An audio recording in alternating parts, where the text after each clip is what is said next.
Hi, I'm neurohumorist Karen Buxman, and I'm here to challenge you to use more humor. Why? Well, you could expand your influence, you could strengthen relationships, you could boost your resilience, and you could just have a better quality of life, right? I was with a group all day at a workshop, and at the end of the day, we all migrate down to the bar.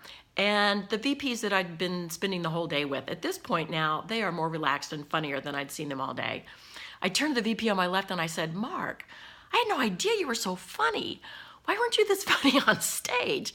And he said, "Oh, I can be funny one-on-one, but I'd never try to be funny in front of a group. What if nobody laughs? What if I'm not funny?"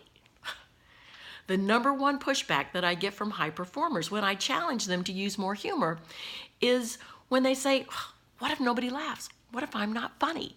To which I respond, "Great, because you don't have to be funny. You see funny. If you practice seeing funny, the be funny will fall into place." But so often, people put the pressure on themselves to be funny. And what happens when you start getting in your head and you start thinking about, oh, are they going to laugh at this? And oh, am I funny? And you start doing a numbers game in your head. And this is one surefire way to totally ruin your game here. There's lots of reasons why you can bomb, many of which include alcohol. I remember, oh my gosh, there was a gig that I did one time, and it was for a sales group. End of their 4-day sales meeting, and they had an open bar. These people, literally the only time I have ever seen human beings dancing on tables during a presentation. Man, did I fall on my sword that night and think this is just not the business for me. And if you do fail, so what? Get over it. I mean, you are in great company. Jerry Seinfeld, Tina Fey, Chris Rock. I mean, the list goes on. There's actually a channel on YouTube called Worst I Ever Bombed. If you want to feel better about yourself, go watch some of those interviews on that. They are hysterical. Worst I Ever Bombed on YouTube. So rather than try to be funny, practice seeing funny.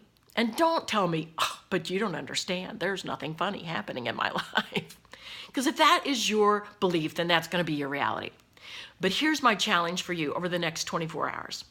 I want you to start listening for humorous conversations.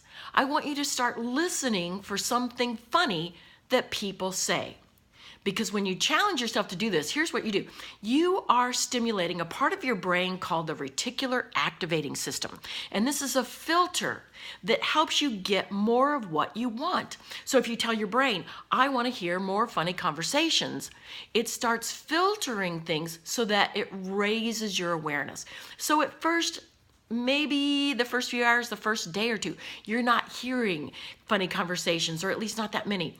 But the more you practice it, the more the filter becomes engaged, and also neurons that fire together wire together.